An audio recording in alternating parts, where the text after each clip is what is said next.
Well, good morning, and thank you very much for joining us. I am Yori Folari.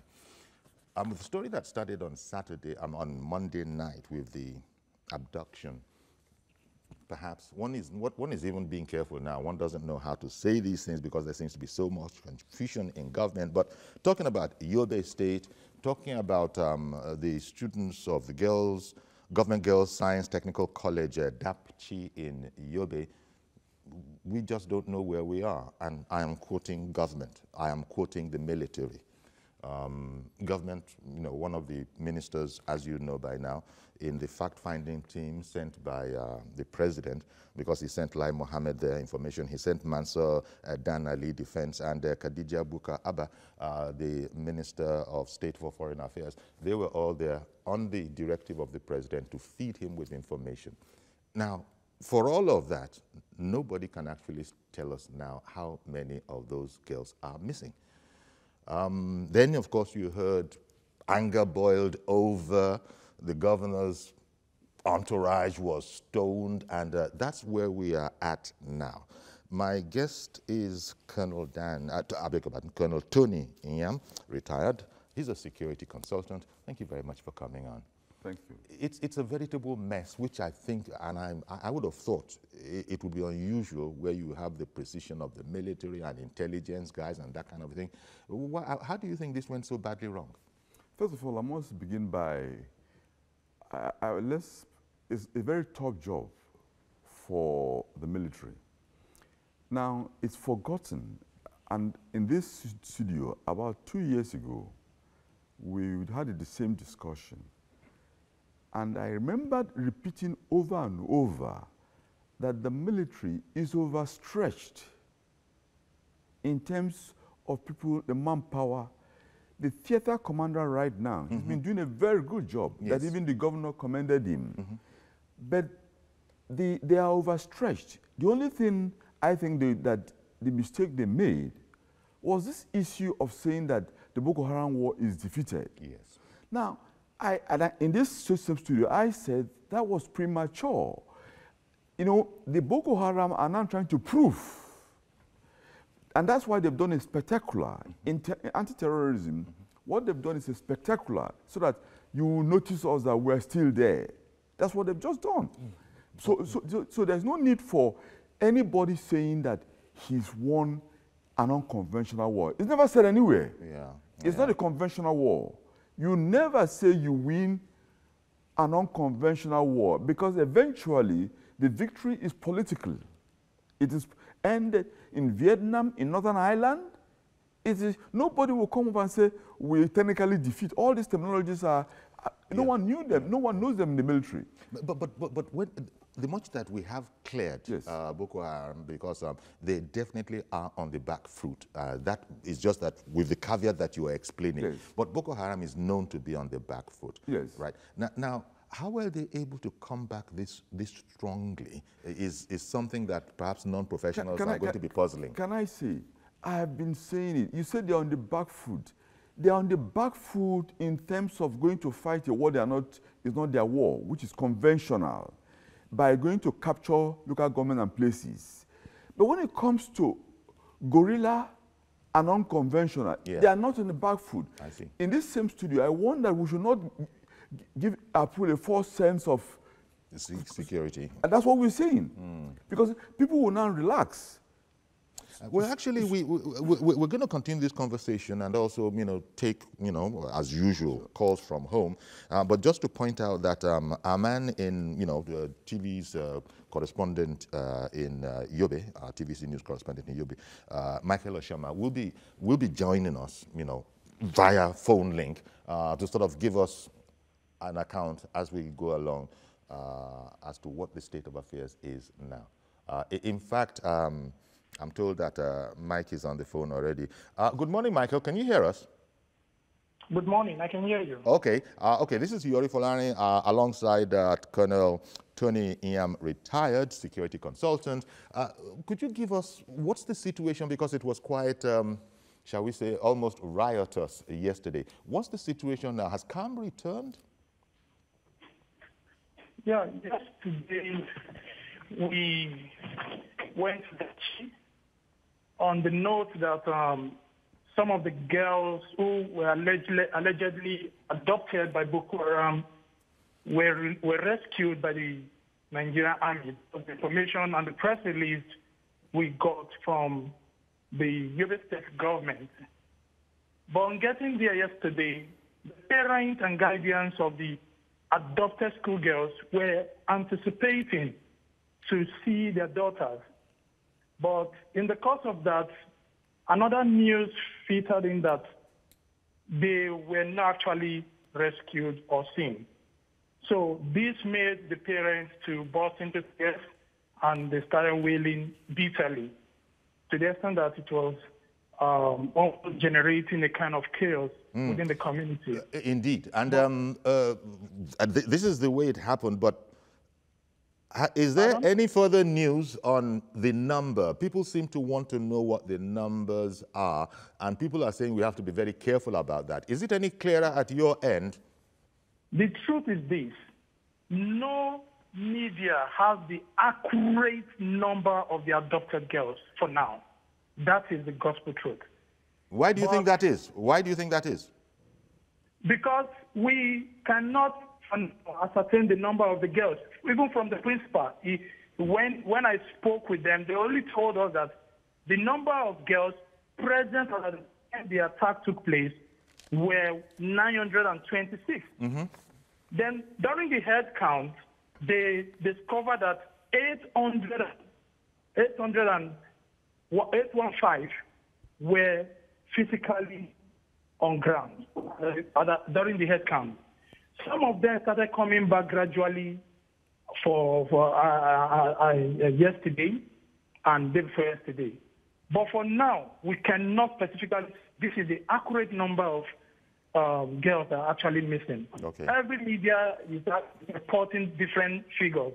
But for now, even the Minister of Information that came yesterday said there is no accurate number. The Commissioner of Information said they cannot actually account for they cannot actually give the accurate figure of the girls that are mixed in for now. So it's conflicting. There's no actual number.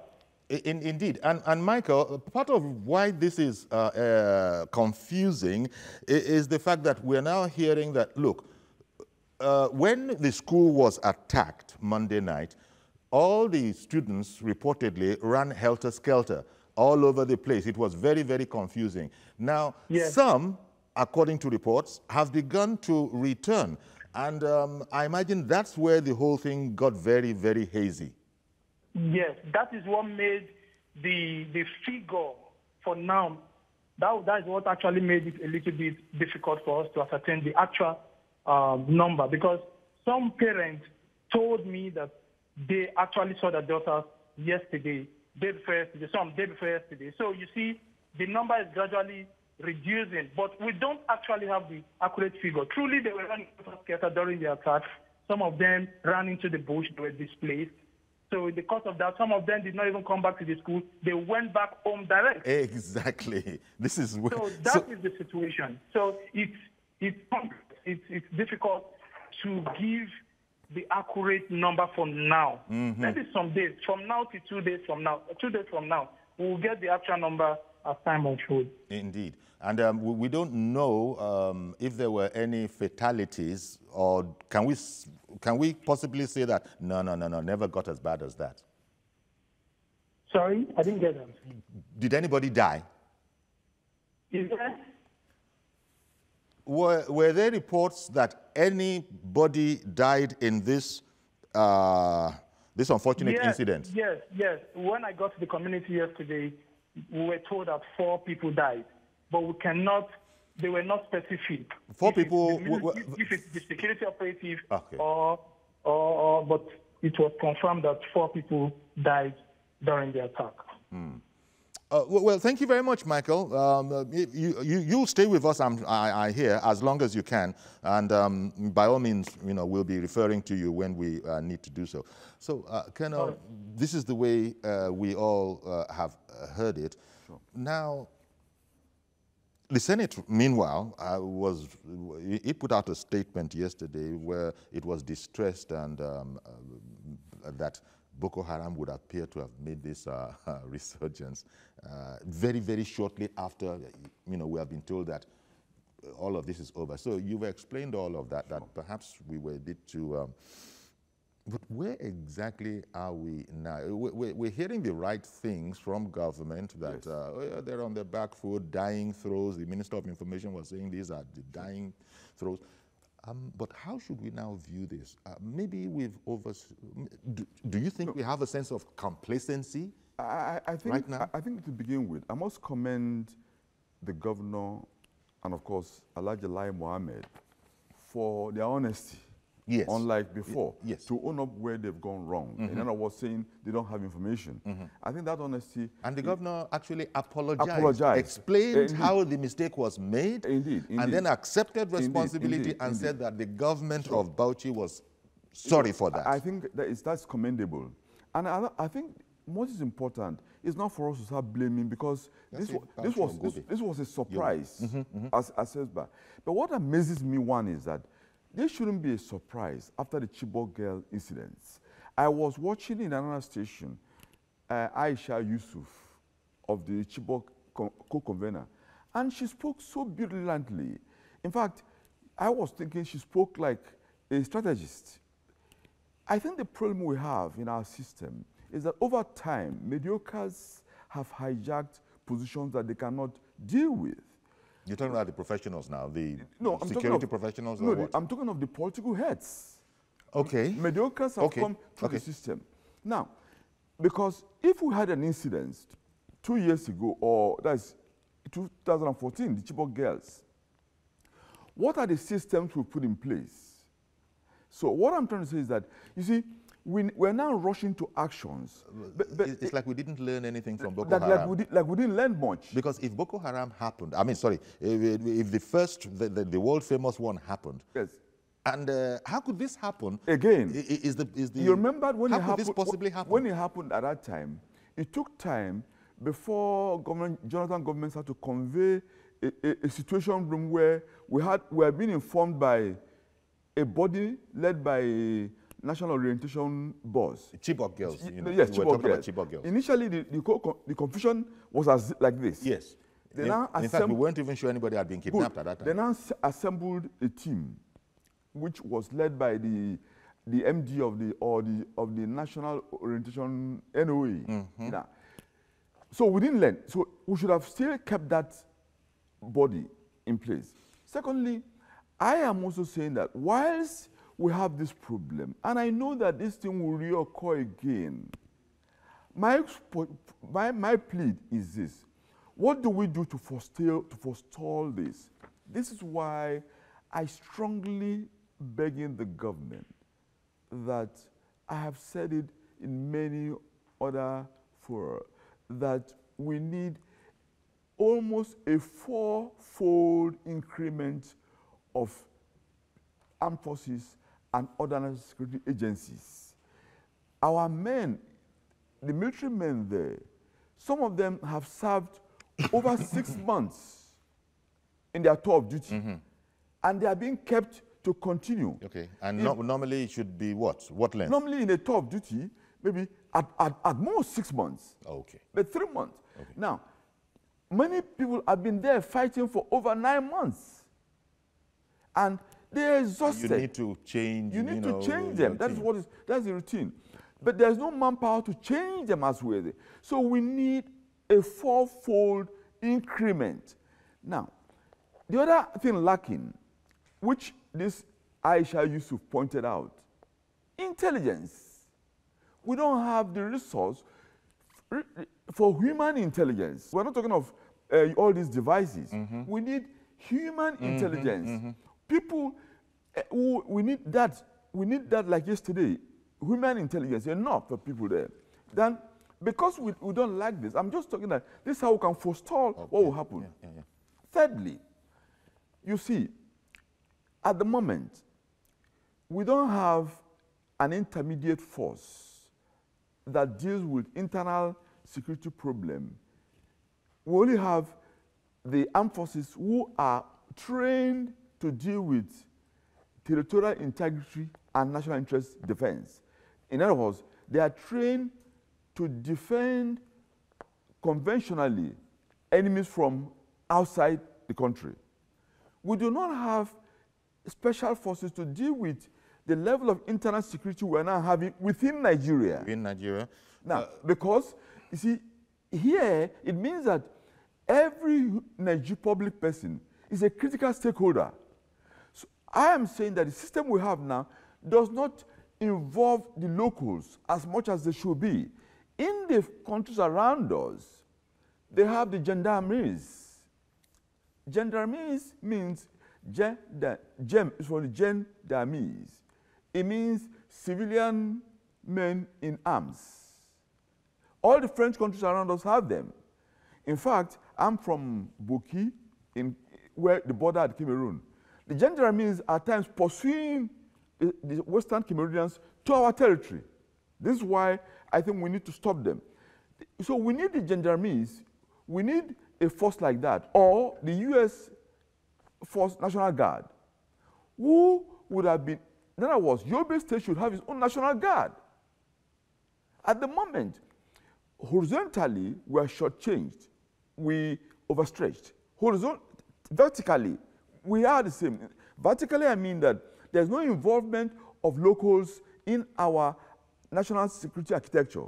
Okay, well, you would know, Colonel, yes. I mean you, because you're not exactly an ordinary civilian, because it's surprising me yes. At what you're saying. I would have thought the Ministry of the Interior or something like that would have a relevant department there, because it is well known, as you are pointing out, that even as in peacetime and as an ordinary citizen, you can't take in the West, for instance, you can't just be speaking anyhow at certain places. There are designated people who it is their job to note that this is funny behavior coming from a certain area, that kind of a thing. Listen, I don't know. Are you saying we don't have anything like that? Can I say, you can see how we react. The president is sending ministers to rush to go and bring information. It means there's no system. If there were a system, and this issue of rushing someone like the IG was sent to Benue, that to go and check, and the IG went to the local government in Nasarawa and said he didn't see anything. How will he see? People would have moved. Is that not daft? Yeah. What I'm saying, there is a system in place. We should have intelligent agents in the field giving information to the president. Plain clothes, whatever. Plain clothes, whatever. But somebody is asking, civil defense, don't they, address that role to any extent? The civil defense is controlled from the federal. I'm talking of the equivalent of gendarmeries or National Guard. When you're making the point that we lack internal intelligence, might they be involved with those kind of things, or it's a different outfit altogether? First of all, National Guard in the U.S. means state guards. Yeah. They're not federal. Yeah, okay. Because, you see, we have a misunderstanding of what is national. Nationality is not what we say you're not a nationalist. It's as if a nationalist is always, you hear, is a man fighting for Scottish rights or fighting for Irish rights. It's not a man fighting for British rights that's called a nationalist. In Nigeria, we have that mission. So a National Guard is a homeland defense force for that particular homeland. That is lacking. And that's why some of us have been suggesting that we need state guards in each state, which will involve the people. It's like a kind of formalizing the civilian joint task force who helped in the Boko Haram war initially. Now we've left them. So we need because we thought it was over with the Chibok girls. That's it. But no, because someone came and said technical defeats and all that terminologies that are. You see, we invent the wheel when we have not the authority to do that. And I have found that in Nigeria, when we invent the wheel, it's a disguise for someone to push his own interests. Okay, just to thank you, our correspondent Michael Oshoma, TVC News Yobe. Thank you very much. Maybe we'll see another day, but thank you very much for giving us the background from over there. So where we are is that I have to repeat, because I've repeated, we need a fourfold increment of manpower in the services. But you can't get it like that because the services can't be manufactured overnight. Can I come in? I've been saying this since maybe it should begin. Now, this is the best opportunity because we have two challenges which impact on national security. Unemployment of our youths. Secondly, we have challenges, enemies within the country. I would have thought that there should have been a kind of a Marshall Plan, which is security, achieving security through employment, or dealing with the employment of our youth problem through military recruitment. The kind of soldiers I'm saying here is that this massive recruitment, which government needs to do, is that soldiers, all of our youth will be brought into the army. They will then have their normal military training and have a chance to learn another trade in service. Okay. By this number of people, we will now relieve the burden that our men in uniform are having. I can tell you this. The whole armed forces now is not up to 250,000 people. It's not up to. The army is not up to. For a country of over 150 million, the indices... You say we have probably around just 250,000 men in uniform? Yes. Yes. We're not at war. No. We're not at war. Can we afford... Are we a regional power? No. Do we need more than that? It's not an issue of regional power. In this studio, I've repeated it. There is a group called OECD who produces indices nationwide. They're well known. They have produced that in Chad, in Benin Republic, in Cameroon, the number of people employed in national security compared to the population, we are almost 1/10 compared to any of those countries. Okay. So what am I saying? When you are under policed, when you are under militarily defended, the consequence is that your men will be overstretched. And then you begin to use... You'll be vulnerable. You'll be vulnerable. One moment, please. Let me get Isiaka calling in from Makurdi. Yes. Good morning, Isiaka. Good morning, Uncle Yori. Good morning, sir. Thank you for calling in. How is work, Uncle Yori? I have been trying to get you people. It has been long. I couldn't do. Today I'm lucky. I'm the first caller. Oh, okay. Yes, indeed. Please go ahead now. Thank you. All right. This is a very interesting topic. And this is a kind of issue that any mindful human being, when he had it, he has to be shocked. This is another scenario. If you can remember vividly, the same thing happened last sensation, and the same thing repeating itself. Sure. I don't know how our security apparatus are doing. It's a shameful in the national community. It's a country like Nigeria. Something has been happening over and over again. It's unfortunate. It's pathetic. Look at the news that broke down yesterday. They said they have rescued them. They tell the parents. Some of the parents, we don't know where they found themselves. Please, I'm urging on the federal government to do the needful. People are dying. People are dying in this country. Look at here, my argument. Look at what is happening. Can you imagine? I thank God for your analysis there. That he said that the IG of police came down and he said that he has seen nothing. Someone, even a blind man in Benin said, when you come, you know that something has happened. Please, I'm urging on the security apparatus and the federal government. They should do the needful. God bless you. God bless Nigeria. Thank you. Thank you very much, Isiaka, for calling in. The reaction of the presidency to all of this. People might have their opinions about how this kind of a thing might have gone in the past, but this particular time, sort of spot on. The president sent a three-man strong ministerial team as a fact-finding delegation and to also visit the place, commiserate with the people. Just in short, just show that you're not alone. With all respect, and it's implied in the last caller's comments, honestly, it is not the fault of the people, the security officials, the men in the soldiers. The soldiers are doing the best they can do within the resources and the manpower they have.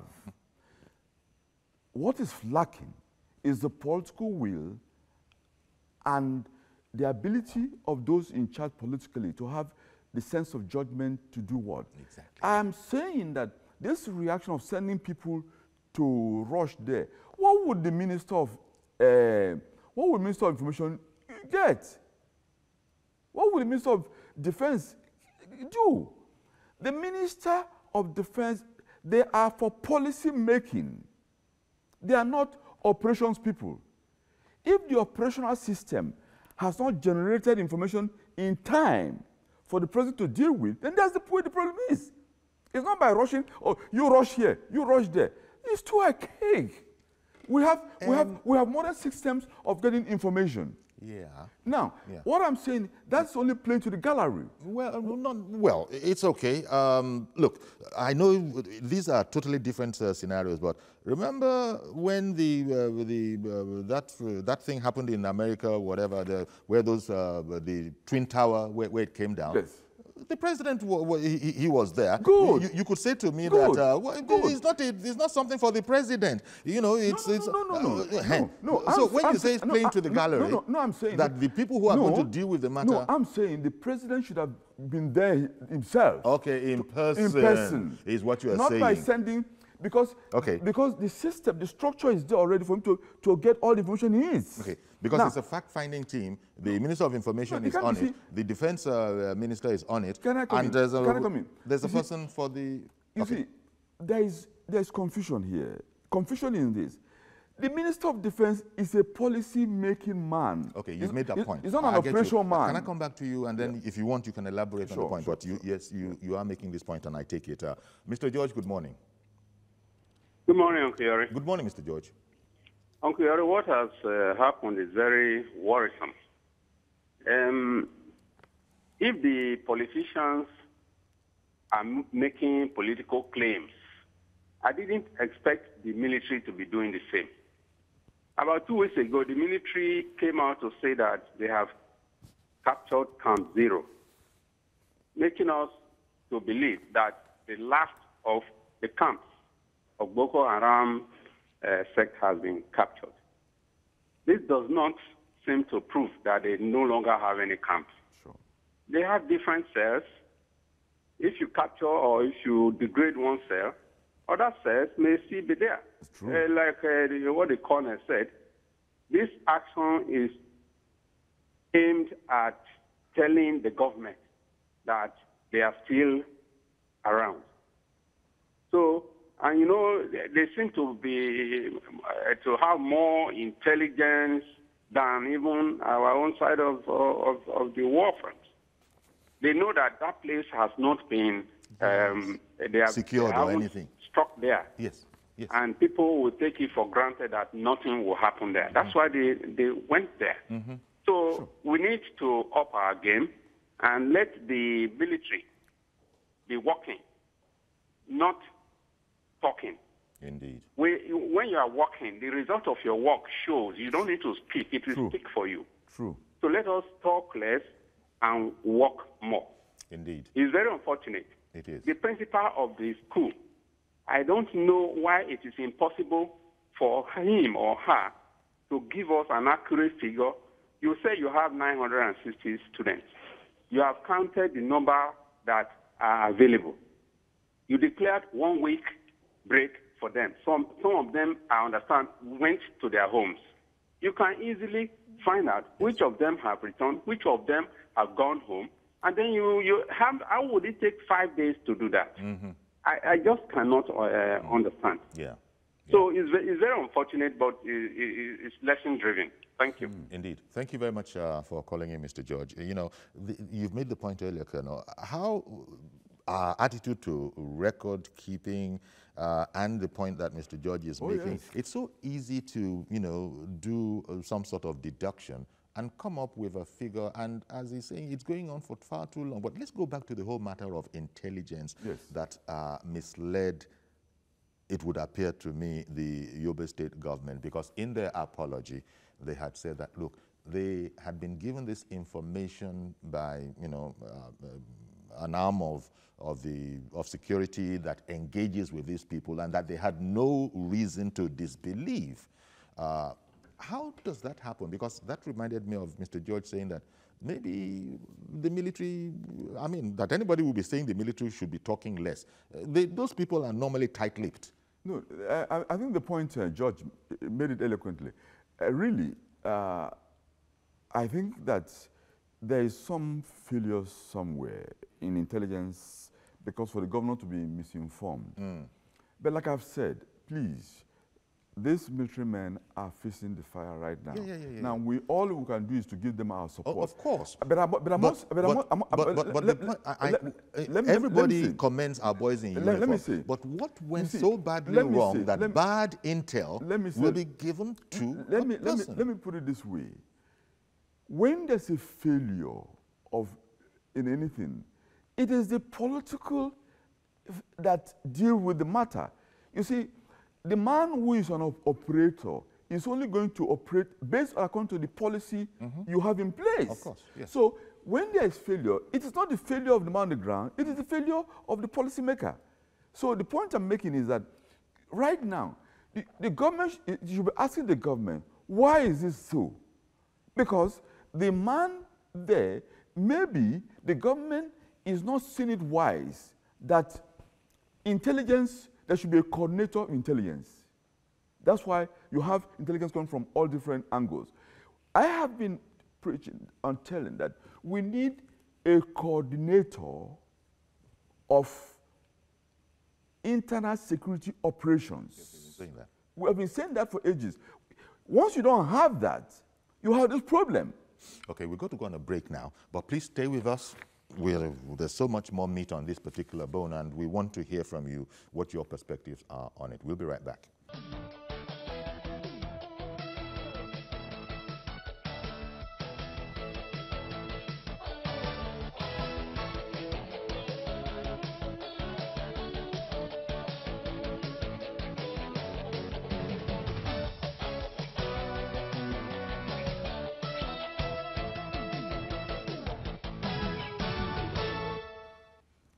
Okay, welcome back. Still here with Colonel Tony Iam, retired security consultant, and we're looking at what really is the spectacle of Government Girls Science Technical College at Dapchi in Yobe being attacked, and Lord knows how many girls are missing now. 900 and something student population total. We still have not been able to work out who is missing and who isn't missing, which is lamentable in its own right. But, Colonel, yes, to go back to this whole matter about, you know, there are those who will say that, you know, Governor Ibrahim Geidam, he's in a terrible position right now because nobody wants to be where he's at. He tried to give hope, and he based that on channels that officials, government, president, that they use, which is intelligence. It turned out that he got bad intelligence, and he owned up and has taken responsibility, and I said he's sorry. But that doesn't do very much for the grieving parents. You see how his convoy was attacked, but it was even brought a bit more under control by the fact that the governor had to quickly move over to the school in order to receive the president's fact-finding something. But that this kind of thing happened at all. The failure of intelligence, because that is what I think it is, the failure of intelligence.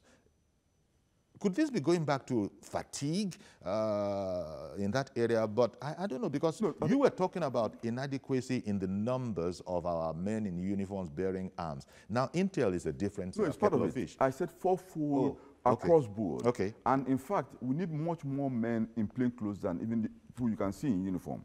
That's one. Secondly... that is what you meant. Okay, let me quickly bring in Mary's comments, and then we'll go. Good morning, Mary, in Apapa. Mary in Apapa, good morning.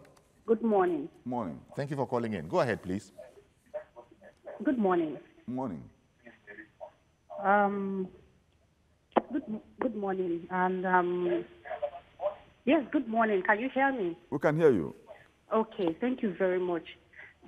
This is so spirit-killing, really. I feel absolutely devastated. We might just feel safe in Lagos and in our homes, but I want to say that it seems like there is a full-blown war in Nigeria. We no longer know what we are fighting exactly. And it is even more saddening to understand and see clearly that there is nothing being put in place that is different from what we have always done. We keep talking, we keep speaking about it, but there's no tangible plan on ground, as we can all see. Everything has been politicized. Our politicians are self-centered. Politics has taken over even the military and security outfits in Nigeria. You don't expect these men to work the way they should when politicians have taken over. From recruitment to appointment to promotion, politicians have all the say. And you think these people are going to be efficient? No. Coming back to this particular incident, everyone is to blame because we no longer do our works well. How do you begin to explain to me that after about 5 days, the principal is still not sure of how many people are missing in the school? No data anywhere. No data anywhere taken. I remember when I was in secondary school, I used to be a class monitor. And every morning, even when your teacher is not there, we take register, we mark register. Names are called and present or absent. That is already a form of data taking. So you have an idea that these were the number of people in school. But guess what? Even the teachers don't come to school most of the time these days. So how do they begin to even know who and who were in school and not? So that is already a problem. We commend the governor for whatever he has come out to say, taking responsibility and all that. But we need to move on from taking responsibility to action. To action. From the simplest person in a security gate to even the teachers, to the principal, to the politicians, to the military, to the security outfits. This fight is not just for the military people, it's for all of us. True. If you dig deep into this, you will find out that they probably even worked with somebody in the school. That's it. Boko Haram has not been defeated, and we have a lot of security issues to deal with. And I would suggest that military begin to speak less and act more. You can have strategies. You don't necessarily have to expose your strategies. I know that when they do this, Nigerians will still come out and say, tell us what you are doing. What are you putting on ground? No, it is not in all cases they should tell us what they are doing. And the politicians should make the environment conducive, make perfect laws, but leave these men to do their jobs. Thank you very much, Mary. Let them not be self-centered. Let them not concentrate on their self-interest so that we can be safe in this country. It will take it. Thank you very much, Mary. Mary indicts the politicians, squarely that these people are interfering, and the situation we have on our No, yes. Mary is really correct. I just attended the Senate organized a summit on national security, and one of the things that came across from the agencies, as Mary has said, is politicians' interference in recruitment into their fold. So what Mary said is she's spot on. The other point is that on the governor, you see, at times it's very easy for us to blame. The governor, with this present structure, doesn't have the means to do anything. He's a chief security officer only in name. So when these women are crying to the governor is not equipped to do that work. The people should be crying to President Buhari because he's the only one who has the means, he's the commander-in-chief. Yeah, but you cry to your governor in the first instance, and when it comes to security, it's no more a parochial affair. No, if you cry to the governor. Yes. And the governor, and the governor at that moment, he's representing the president. No, and the governor doesn't have the means. You see, the governor will begin to sound incredible over time. Okay. So I am saying that the governors, this is why some of us have been calling for restructuring. People thought it's theory, it's academic. Once you have a proper system in place, things work easier. But when you now have this idea of every time the president will say, oh, rush there. No, okay. Let me take Femi. Rather, the president should be looking at the system, re-overhaul the system. All right. Good morning, Femi in Surulere. Hello. Femi, good morning in Surulere. Yeah. Yeah, go ahead, please. Can I go? I am hearing you. Can I go ahead? Please go ahead. Yeah. We have a problem. Good day to all of you. Thank you. Good day. The problem is our security architecture. Yes. Yeah. The problem is with our security architecture. The whole security is concentrated in the federal. If you look at it, a lot of crime have been solved in the United States through the local technique, which is equivalent to just a local government head of vigilante. So the problem we are having, the federal government is taking too much, and they cannot do it. That's it. Even the police which they have, they cannot maintain them.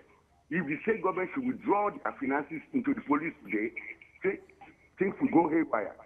So we have to look at our security architecture. The state is supposed to have the initial security, handle the initial security situation. These people came, they didn't just jump from the sky to that place. They must have passed through some places where people could have even detected them. I don't even know whether in that particular state, which is under emergency situation, they even have a telephone line that somebody can easily communicate with them and tell them this is what is happening before it really gets to the point. And they carry these people, they carry these children, they didn't fly them. They pass through some places. Some people will see them where they could even communicate with the security apparatus to do something. Let them think very well and give us state police at least. Thank you. Thank you. Thank you very much for calling in. Yeah, points that you make have been noted. Yes. But there's so much that is in the area of our just being up and doing. By which I mean that Chibok girls happened to us. We are where we're at. You would think it would not be as easy as walking in, which appears to be what they have done now. Yeah, sure. Mr. George, who called in earlier, was pointing out that the intel is good. Sure. They know that you are so slack in Nigeria. That is it. They know that all these places are not. We tried at one point, I think at churches, when we thought that was the direction, go put security people there.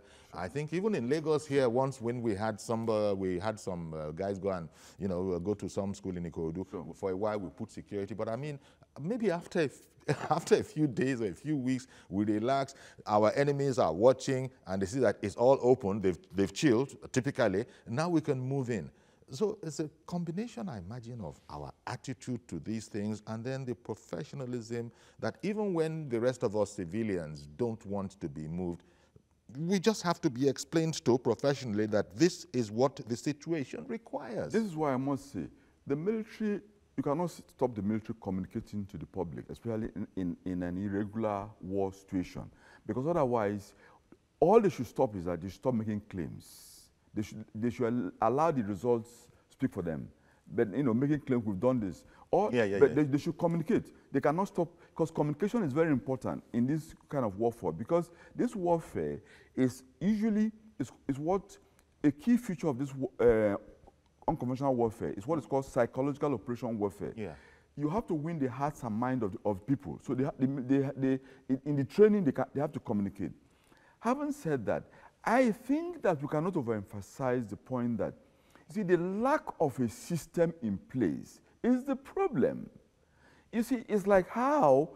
You don't believe we have a system in place, or that we have a system in place that is not working? We have a very efficient strategy and system in place for defending territorial integrity. External aggression. Yes. What we lack, we don't have an appropriate strategy and structure for internal security. Okay, you've made that point repeatedly because it's important. It's very important. Okay, Okoroafo in Arochukwu. Good morning, Mazi. Good morning, sir. Good morning, our guests in the studio. Honestly speaking, it's a worrisome situation. I have to say that Nigeria government, especially the state governors, should fence all the schools, no matter the area. Our schools are so porous, pathetic. Many schools in Nigeria started in bush. No fence, 2-4 security is not there. Now, I'm suggesting all these are civil defense. At least there is need to send them to all these schools near the bush area. And so that the schools in the boundary areas, at least we need immigration officers and personnel to be guiding such schools. Now, we say prevention is better than cure, agreed. But we should bear in mind that whether you withdraw your child from a school now or not withdraw yourself, next month now they'll be writing JAMB and those SS3 students. So there is need. Now, I think there is need for maybe the SS3 students, maybe the parents or the school to buy KSM for them. What they might communicate, like what they get is just like saying that communication. Communication is paramount important because with communication network, with all these GSM within the school premises, it will help us. Anybody that see anything that after. They should call a particular number in a particular area. It will help us. And the thing is, all the schools in Nigeria, there must be security. First, 247. Thank you very much. Have a blessed day and a fruitful weekend in Lagos. Indeed, thank you very much. Same to you, Mazi. The strategy that you're talking about, for instance, he also broached the subject. There's no, for example, you know the police PMB 822, for instance, where everybody knows that there's a certain number. I don't know if their consciousness was sufficiently or is sufficiently heightened in those areas, such as this problem that we have in the Northeast now, to reflex action, reach for a certain number, and so that within seconds, authorities know what is going on. It could well be, I know that I might be overstating this, the authorities might not know about this to maybe 30 minutes, maybe 1 hour after commencement of trouble. In fact, I was told that from the Aisha Yusuf, that they spent over 30 minutes there you go. To take the girls. There you go. Now, the people there locally were scared. So they were just, that's why the principal would have heard, a housemaster would have heard, somebody would have observed and would have called a certain number. But if you call the number and the military is so far away, their reaction time, so the people there will be so afraid that, look, you see, this is why I'm saying that until we involve the locals. Now, somebody suggested that we should use the civil defense, but the civil defense cannot be used directly from Abuja. The governor is one who knows where he will put people. It is how I have said it. The governor and the security team. Yes. You know, his own security team advising him. In the governor, yeah, because the governor is one on the ground. Yes. And but he's not a security professional. So he's going to, the governor is the one on the ground. Yes. He's the chief security officer, yes. but he's not a security professional. So he's going to need excellent security. No. That's why you have a security advisor. Exactly. But if you go and check, most of the security advisors may not be appropriate. You see, might not even be appropriate. Like Major Panos was in Lagos for a long time. Okay. You see how Lagos has got it right for a long time. Okay. Who's on the line now? Someone's on the line. Good morning. Yeah, good morning. Divine in Apapa, good morning. And good morning to your guests in the studio. Yes. Thank you. Yes, Uncle, I want to say that what has happened to Nigeria this second time is appalling. How many times will this happen? How many times can we keep on watching? These things are something that has been happening. It happens in Maiduguri, now it has happened in Yobe. And it will still happen again if care is not taken. And we are not learning from it. It's obvious that the media, the security, will I put the security, they are giving us false information that they are on top of the game. Why they are not doing it? So I am appealing that every security agency in this country should put its best. Because it can happen to anybody tomorrow. We are hearing from Yobe now, it happened in Maiduguri.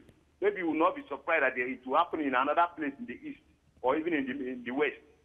So please, I am saying that let the security agents be on their game. And let us put away this issue of sentiment. Because this sentiment has been the problem that is killing this country. Indeed. Look at what the Minister of Defense said the other time. Now it has happened in Yobe. They come out to say what happened in Maiduguri, in Benue was due to the law made there. See, these things are politics. I will not deny the fact.